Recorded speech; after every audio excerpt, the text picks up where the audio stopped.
spent and wasted and left me drained. There was always love for you in my soil. Even when my older children, they tried to shame me, setting no rules for the younger ones, bringing such grief and sadness into my household. In the end, they're still my daughters and sons. I will always be there for you. No matter what you do, whatever joy or pain that you are going through, I will always be there for you. I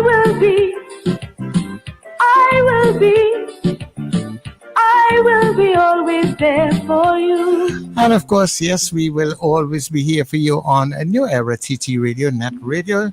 And of course, people, this is where we invite you to stay with us for the next half an hour or so.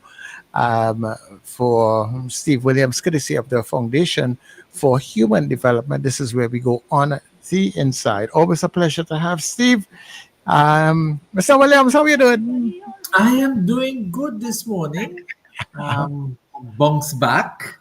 When I say bounce back, in this life you have good friends, and a good friend of mine, got a very uncomfortable diagnosis. So I was down a little bit, but I bounced back. I have to continue living. And we all have to continue living. But I was really impressed with your summary a while ago about mental health. And I remember, these things jog your memory. I was on a committee when I was in the Ministry of Education, looking at mental health for students. And we would meet once every month or so. We never got very far because our recommendations that were made were never really fully accepted. And I really don't think we understand how silent the whole nation as a whole, and maybe those in authority, have become over the mental health issue. There's so much that we need to understand. There's so much pain in this area, silent, unexpressed pain. So many families are in chaos because of it.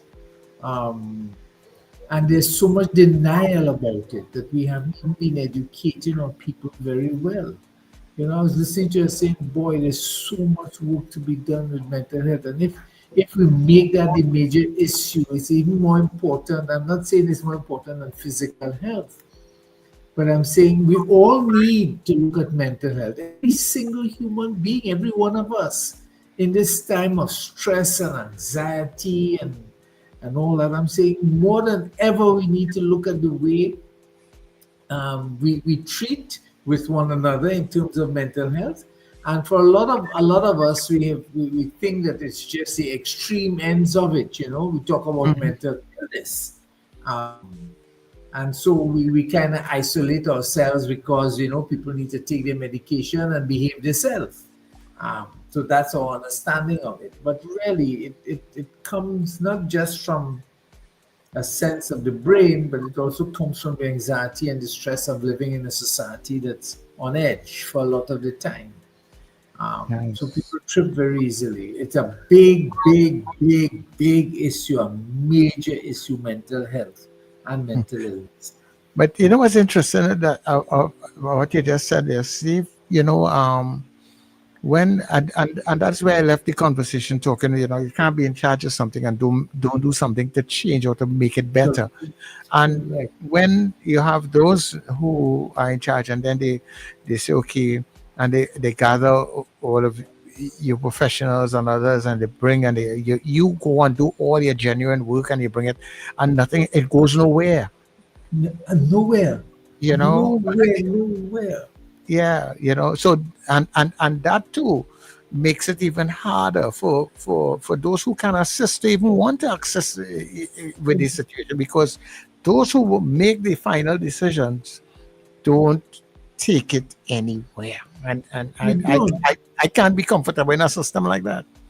I think because we don't understand. I really feel we don't understand. I was reading something about how many students are arrested or charged or whatever the case may be.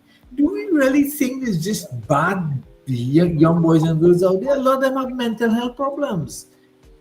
A lot of them. But we're not looking at it from a position of how to help. We're looking at it from a position of how to suppress.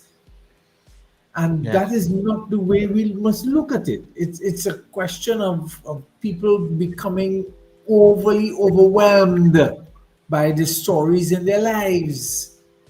Overwhelmed. And we have to find a way to put that high on the agenda, very high on the agenda for health. Anyway, I'm not there anymore. I can do my little bit. And I will do my little bit as I'm going to do a little bit now. Nice. And somehow I'm going to share something today which is closely akin to that, but not actually dealing with that. So I was reading about this nurse who spent the last 15 years of her life recording. She worked with the people who were dying, and she recorded a lot of their statements, a lot of their last words as such. So today I want to share the lessons she has shared with us, with people who are now finally facing the end of life. Whatever they've done or whatever good they've done, whatever bad they've done, they have to come to terms with that one way or the other. And so I just want to share some of those lessons that she has brought to us. Very important lessons for living, for us who are now alive and who are not yet there, but who will be getting there soon, sooner or later. We need to live differently and we need to live better. The first lesson that she learned, she said, was she remembered quite a few people talking about the fact that they should have loved a little bit more in their life. They should have loved a little bit more. And she said, in one of the dying men, he said, I won the argument, but I lost a lifetime. And he was talking about his relationship with his wife. And he constantly says, I won the argument, but I lost a lifetime. I lost a lifetime of being able to love. She says, no one dies wishing they'd been tougher. They always wish they'd been kinder. So, in a sense, we have to recognize that yes, we have to win. And there's so many people I come and couples who work with me, and it's always about winning. It's always about winning. About putting him down, putting her down. I am first. I get through before. Why you did that to me? Why you did that to me, and so on. So it's always about that. And so they find it difficult really to be vulnerable and to be open. But these things come and go. They all come and go. All these relationships, they come and they go in a sense. And when you sit back and you reflect a little bit, you have to ask yourself, well, I should have loved more, And that's what she found as a major lesson for people in their dying days and stages. The second one was, I saved my joy for later, and later never came. A big issue. We always say, I will get to it later on. When I get the money, when I get the raise in salary, then I will do this, and then I will do that for the children, and then I will build and do something more. In other words, life is always postponed.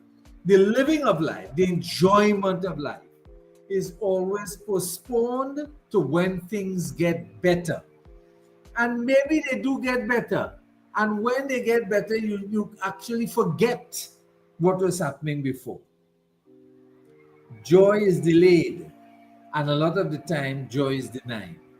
So many times we have to recognize that when we have to do something, let's do it now. Let's not say, we need to go to the beach a little bit more. So many couples come, we need to do things a little more. We need to go to the beach. We need to do this and so on. We never get it done. There's always something that comes in the way, some work to be completed and so on.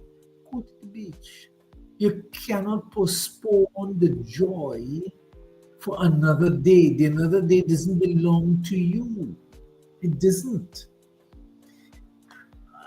Another big one was I always talk about this all the time. It's about forgiveness.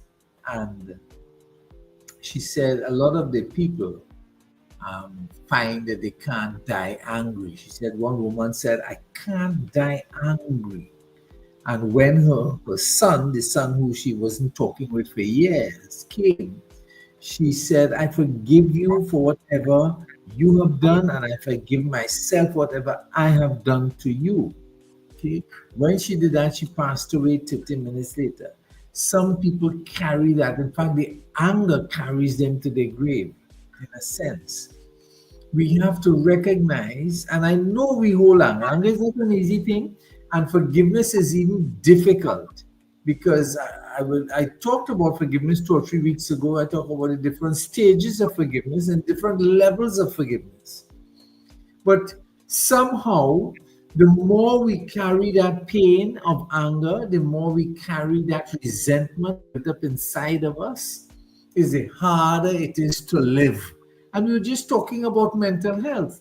And is it harder to be mentally healthy when you're carrying resentment stored for years? Years you hating somebody, years you can't bring yourself to talk to that person because, and sometimes you can't even remember what they have done to you. And the incident is so far away, but yet we still maintain a kind of a thing. Not me. Nobody must do that to me. The ego is strong. The ego is about self-protection. So a very important lesson, she said, people get to this point of forgiveness. I've seen it myself.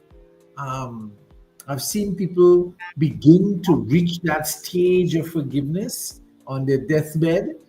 We don't need to wait to get there. We don't need to live with resentment. That's what I'm talking about. The living with the resentment over and over and over, deep inside, eating us out. We don't need to do that. People will hurt us. People always hurt us. People will continue to hurt us. You can't get through this life without somebody doing you something wrong. So you could walk with that and pile it up and make it like a dump truck full of stuff, or you can begin to empty that out bit by bit, which is what we're called upon to do most of the time. This is a beautiful one. She says, when asked what they missed most, she asked them. They didn't say success or possessions. They said the smell of rain, the sound of birds, my dog's breath in the morning. And that all those things were free. And she said the lesson we learned is that the best things in life were free. And we were always too busy to notice. And that struck me so true. Even when we're bringing up children, even in our relationships, the best things in life were free. A walk on an evening, two people loving each other, taking a gentle walk, even in the neighborhood, even in a park, just sitting on a bench. It's free. Doesn't cost 1 black cent, as they say. And it's about simplicity. And that, when we miss that, because we say, well, it's your anniversary, we need to go to a restaurant, but I didn't have any money, and it's a $300-400, and that bill is sometimes $500-600, and I don't have money, we need to postpone that, and so on. It's free. The walk is free. The sound of the birds, free. Just sitting down and watching the rain fall, free. But we miss it. We miss the beauty of the flowers around it. We miss it completely. We always do, because we think that it's taken for granted. It's not important. What is more important is that we go down the islands, or we go to some place, and we must have a big splash, and we must have a lot of money spent, and it's free. The basic things to enjoy life are free. The other lesson she says, which is most important, is regret is the heaviest thing to carry. And a lot of people live with regret.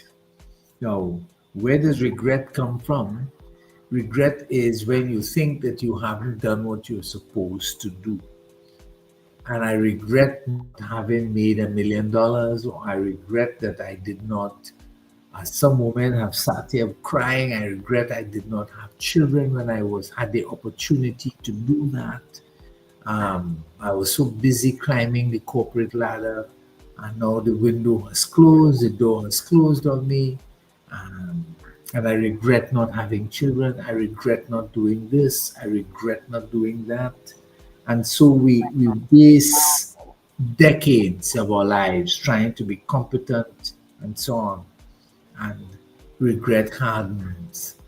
So one of the things that we have to do, and regret is critical for mental health, one of the things that we have to do is to let go of some of those dreams that we've held on to for years, that we could not, or may not, or did not realize, and accept new things in our lives. Some people regret their relationships. They regret being unfaithful in their marriage. They regret not spending time with their children, and the children now have grown up.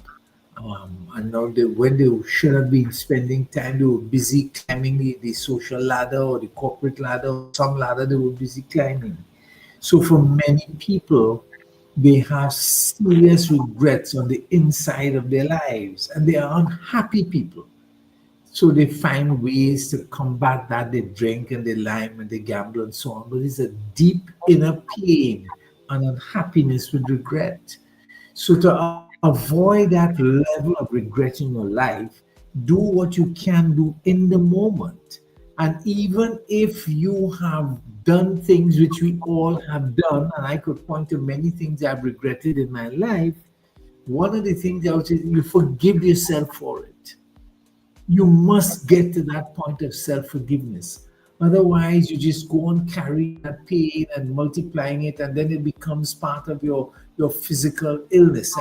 You get high blood pressure and all kinds of chronic issues that develop in your body, and you know why. You know why. You're carrying this pain. The other important one, the one which I believe in most, is the one she says called presence, and not Presents, but Presence. Presence is the greatest gift you can give. And these days now, I'm living in my last quarter. Now I realize that. I think we have not realized it as much. You see, the distraction is the modern disease of living. We were always somewhere else, even when we were home. So many people come and they sit and they talk about the inability to have basic conversations. As I asked one couple, I said, "Tell me, when did you feel that you were becoming emotionally distant from each other?" And they could point to the fact that it started with the introduction of phones. One member of the couple got an iPhone, the other one, and it became the distraction of life. You come home, you sit down, you eat, you drink, you sleep, you talk. It's about the phone. It's about social media. It's about your friends on the phone. It's about having conversations. It's about downloading stuff. It's about reading this and reading that and so on. We lose presence with each other. And so even in relationships, why do you think elderly people are crying out more than ever now? It's not about being put in a home, That's fine. If that has to be, that has to be. It's just that we never there. Even if we call on the phone, we have to hang up quickly. I have to take another call coming in. We lose the opportunity to be with, and we've lost that with children a lot of the time. We traveling, we dropping our children to school, right? They in the back seat, you in the front seat. That's presence. Good. It's a wonderful opportunity. I know some parents use the opportunity to pray with their children, to chat about certain things. That's presence. A lot of others, everybody's caught up in their own. The children are on their phone, and you driving and making comments about who bad driving you and so on, and you lose the opportunity for presence. Okay? When you eat with people. You sit and have lunch. I never had lunch with presence, I had lunch in the car, lunch, I drink a Coke, I run in, I have something to do, I have somebody to see, I have a meeting to go to, always on the go with nothing. Nothing. And now there's some regret about that way of living, but now you have to make choices. Even when you sit as a family, you sit and you eat with presence. You talk, you chat, you talk what's going on, little things and so on. We have to stop scrolling through life as though it's a rehearsal, because it's not a rehearsal. This is the real thing. Today is the real day. Tomorrow is the real day. There's nothing else. And finally, it's about taking off the mask that we wear. She says, as our bodies weakened, mask fell off. And she said, one woman laughed. Removing her wig, she said, finally, I am done pretending. When, as we age, we have to stop or slow down, cut off the pretense or the pretending that we lived with so many years. And I see it happening with so many people, that they try to hold up the pretense of being intelligent, the pretense of being this, the pretense of being whatever it is in your life, and simply allow yourself to be. Now, all of us want to be successful. All of us want to appear attractive to others. All of us want to have this sense that people find us important and find that they have value that we have. So many times we pretend about the value that we have. We can't relax and just be. We can't let people see the real you at all. So we wear these masks all the time.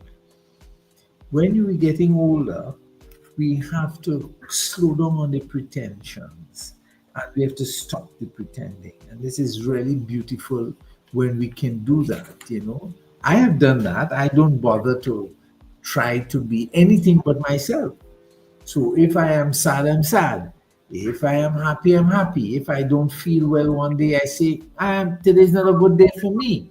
I'm sorry, I really can't spend much time engaged with you because I'm just not feeling it today. I don't have to pretend to be always all right or to be fine so that you can be happy or I can please you in a sense. So many times we have to begin to learn to let go of the pretensions because it frees us on the inside. It frees us on the inside.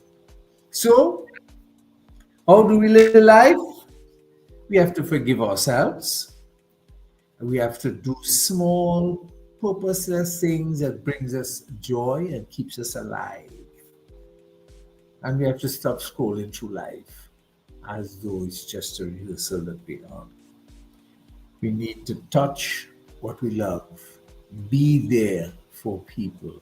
I mean, be there in a whole being, a whole sense. Turn off the TV, turn off the radio, sit, listen. I want to hear what you have to tell me. I'm interested in you as a person. We need that. You see how wholesome the relationships will become. When we begin to be like that for others, then the rest gets easy, gets very easy. I'll stop there. Okay. Well, people, please excuse the noise in the back by me. There's the man now start to cut the lawn. And you know, the man was doing the same loan by me just now. Making a whole lot of noise on the outside. So we have that day. That is not because of the system, okay? That is the man with the waka outside. But we can entertain your calls at 2811315. That's 2811315. Get in on the conversation. Talk with Steve Williams. Remember, we talk with Steve courtesy of the Foundation for Human Development. Yeah. So, Steve, if you would, anything you would like to elaborate on in the meantime, while I see if we get any calls inside, just to reiterate any of the points that you raised. Well, I just want to. The biggest one for me is always presence, and how much we neglect to give each other our full time or full duty. Um, and I realize, let me show you what I do. When somebody comes to see me, the first thing I do physically in their presence is turn the phone off. And I say that to them. I said, I'm turning this phone off so that we can have full time together. And that sometimes sends a message to them. So they would now search for their phone and they would kind of turn it off or lower it and so on. Some people don't do that at all. Yeah. I said, I'm giving the fullness of my time to you. You know? So we have to find little ways in which we can always be present. When my grandchild comes to look for me, whatever I'm doing, I stop and I give her my full 100% presence. She dances. She tells me about what they're doing in school. She tells me about her spelling. She brings her books. 100% attention, presence to her. Even though the mother is there and trying to get in a little bit of conversation and so on, all that's part of it and that's fine. But to a large extent, it's something you practice.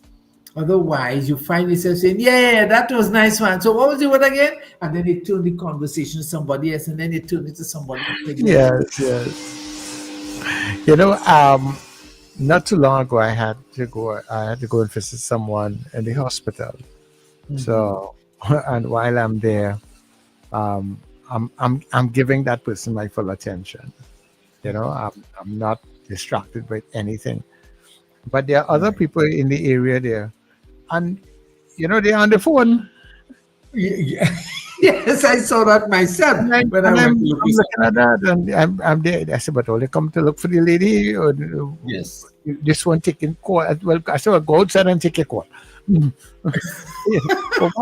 why you here? You came, because the person is ill, and you can give them your time to spend with them. You're on the phone. That's right. It's avoidance. We avoid pain. We avoid listening to people's pain. We avoid the stories that we hear. I did that the same way. I went to look for a nice little lady, very nice lady, and her son came. And as soon as the son came, he sat down. I thought he was going to say, well, Mom, how things going and so on. He sat down, he took out a pad and he started to draw. He said, Mom, stay still, stay still. I want to get your face a little better. And I said, but what the hell?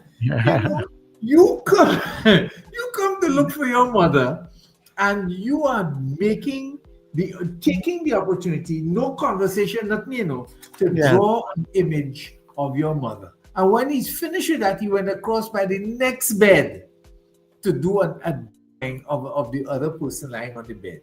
And then, of course, the bell rang and then he hustled and he said, well, I'll try and get this to you. And I said, but you spend no time. It's Yeah, if nothing. you go to spend time with somebody, spend that time with that person. I think that's a very important part of the thing. Good morning to you, Junior. Good morning, Sir Charles, and good morning, Mr. Steve. Morning. Hi, Junior. Yes, Sir Charles. Sir Charles. So I one will not allow Mr. Steve to come and share such great information. I think on a Wednesday, these program are not, calling and give Mr. Steve a feedback. Of course, I know there are plenty people, there are hundreds of people I'm listening, and but it's also great to call to give Mr. Steve a feedback and to know what is happening. So, Correct. so Mr. Steve, I was listening, right? Again, I was in and out, so I now get the opportunity to come over which part it is, so I could call again, great information.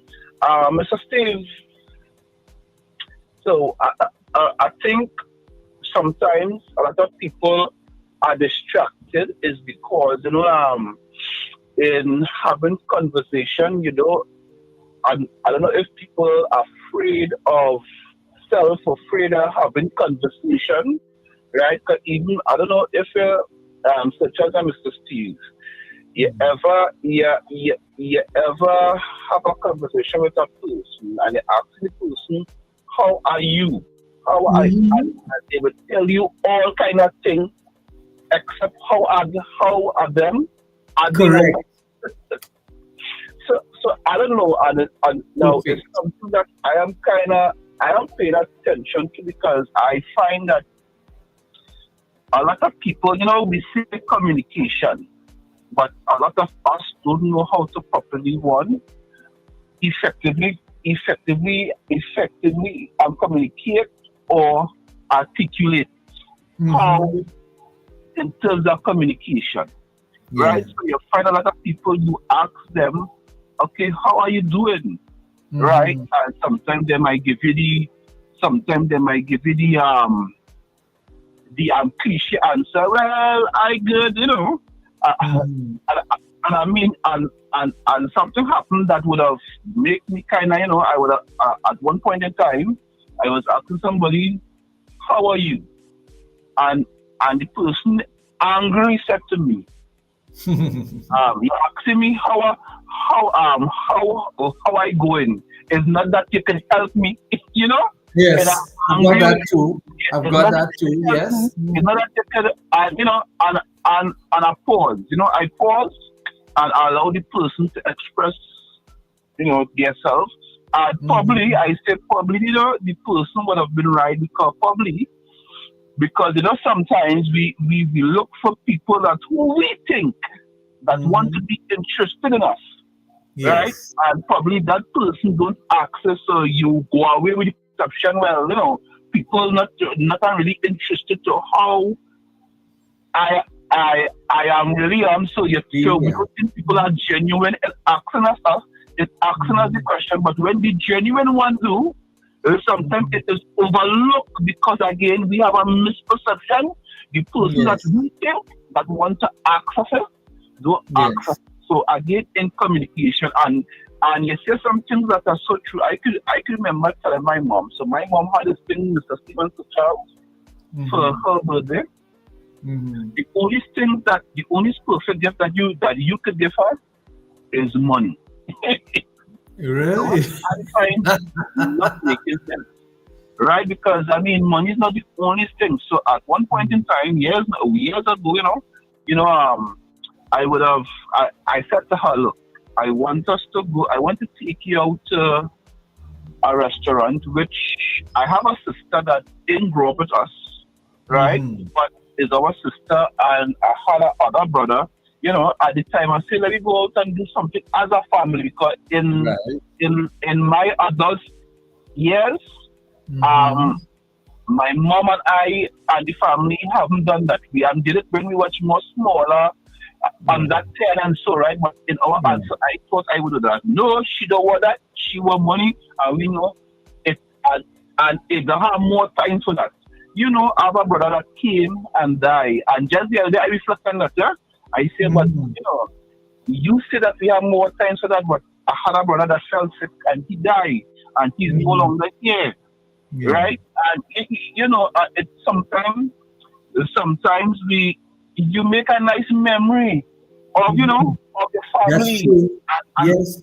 and, and, and for me, now one of the things that I do, Mr. Steve, I mean, once I have the time, so even like in my job, they take me to different parts of Trinidad and Tobago, and you might come across a person, and they want to talk. I found it to be sometimes the older folks. They give you some beautiful, genuine conversation Yes. once they Yes. are allowed to. And even at one point in time, I mean, some years ago, that was a form of therapy for me because I could have talked to people on a genuine because they were genuine. So I just want to leave that there and say thank you. Thank you. Thank you very much. I like that. What can you do? Oh my word! Very true. People are Very, really very. going through so much, huh? So Yeah. much. Yeah, yeah. Anyhow, Steve, we're going to leave it there for today. Thanks so much as always for chiming in on the conversation, bringing your perspectives, bringing your conversations, your topics, and sharing your Right. time and your expertise with us. So thank you so much. Tell people how to get in contact with you at the foundation. Yes, we are here. Our physical location is in Cascade, 36 Cascade Road.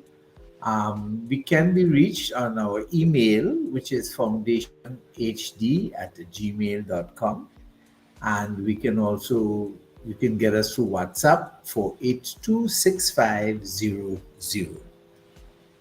Okay, no problem. And if you have anything that is coming up that the public could involve themselves in, you always So feel. let me just put that in one time. Next week, Sunday, not a good day for people, it's a rest day, but it's a day that we have that's free. We're doing a lovely workshop on anxiety and stress. It's called From Overwhelmed to Empowerment.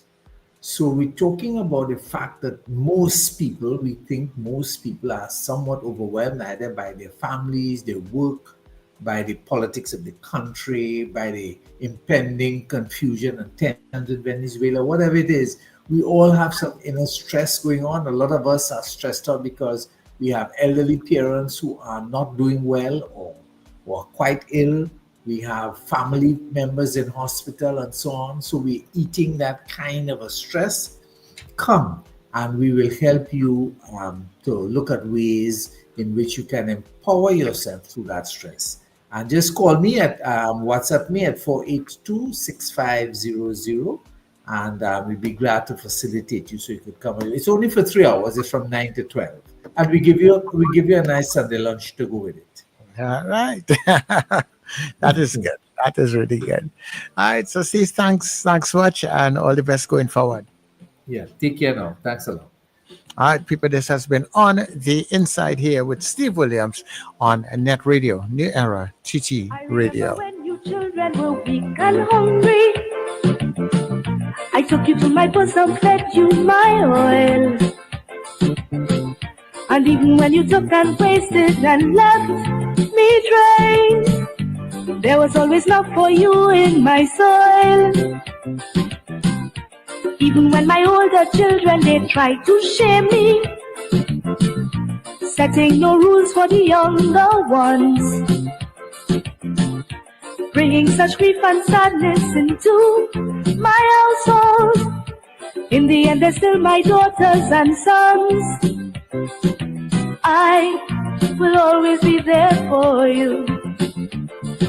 No matter what you do, whatever joy or pain that you are going through, I will always be there for you.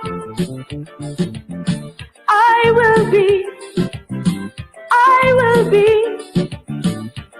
will be always there for you.